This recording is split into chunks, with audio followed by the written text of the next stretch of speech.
So, magandang araw na. Meron na naman tayo ditong cellphone na LG. So, yung problema nito, ayaw daw mag-charge. Bago na yung battery niya. Pero ganun pa din. So, napansin lang natin dito sa charging port niya. Makikita niya. Sandali lang, focus ko. Lumabas na yung pinaka gold niya. Yung sa positive siguro to dito, yun na nandun na sa dulo, imbis na sa dila niya dapat yun, dapat yan focus natin. So nandun na nakikita ba? Gamitan natin ng tweezer. So ito na siya, nandun na sa dulo. Ito sa dulo yun. So, kailangan itong palitan. Bali yung sa battery natin, recharge na natin yung battery kasi na-drain na.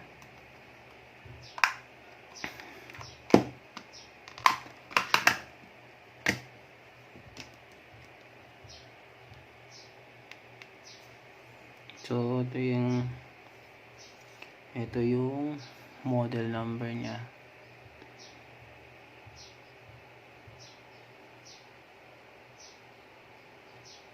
Made in Vietnam.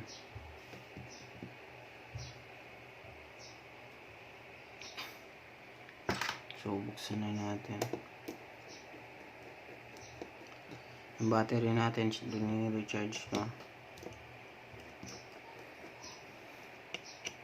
Kung meron tayong charging port nito na kaparehas, pwede ma-replace agad-agad ngayon. Pero kung wala, kuha muna tayo dun sa supplier natin.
Medyo luma si LG ito na unit kasi kapag kung yung kabaguhan ngayon, hiwalay na yung charging port niya sa board. Ito meron pa tong board.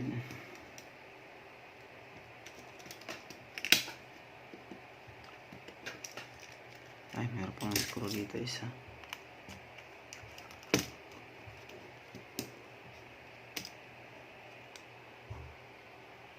So yun, yung sinasabi ko na nakakabit pa dito sa board yung charging port nya. Yung iba kasi flex na lang, meron ng flex papunta dito, so hindi na nagagalaw yung board. Ito buo pa to talaga na magagalaw, lahat magagalaw to. So set aside lang natin yung LCD nya. Ito yung LCD nya.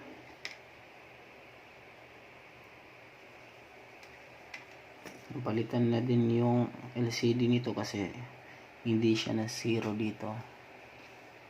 Dapat nakabaon to yung LCD niya. So gaya nito, mukhang na So ito yung sa charging port nya 75L. Meron tayong port dito sa charging port, so maka-replace lang tayo. Kita naman dun sa loob ito na mas klaro yun, na meron siyang problema na dun sa loob. Flex na natin yun, nahiwalay na siya dito sa parang dila niya. Ito yung isa. Nung pag-charge nito nasama sa charger, ano, kaya ito yung itsura niya. Ito na, naputol na.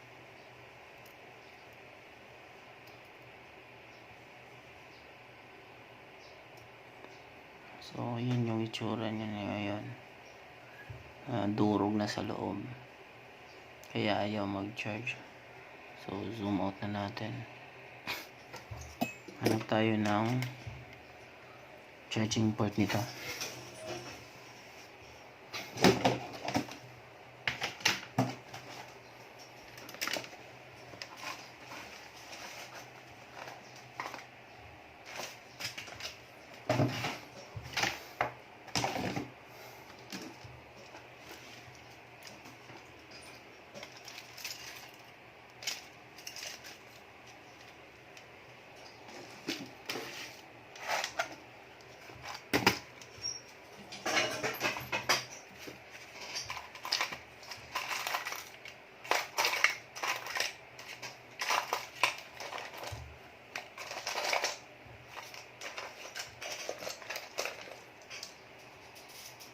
Hindi parehas.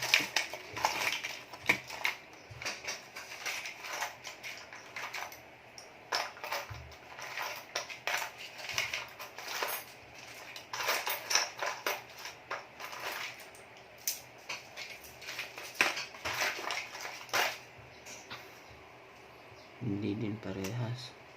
So wala tayong supply ng charging port nito, ano.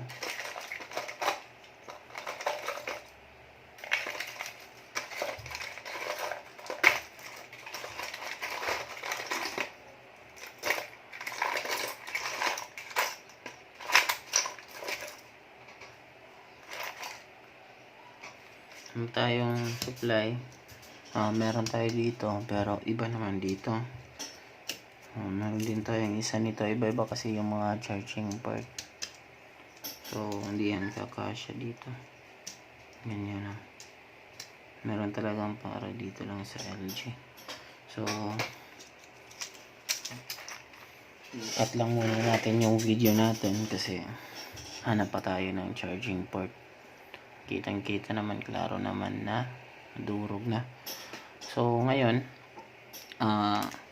kabit muna natin yung battery na para malaman natin na kung yun lang talaga yung problema.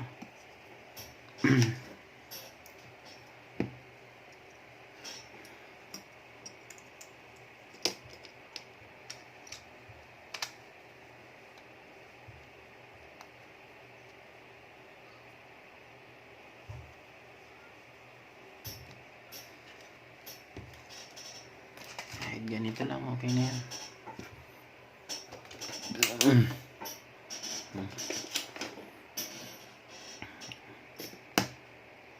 Uy, yung power pala nandito. Power switch niya na nasa likod pala ng ito.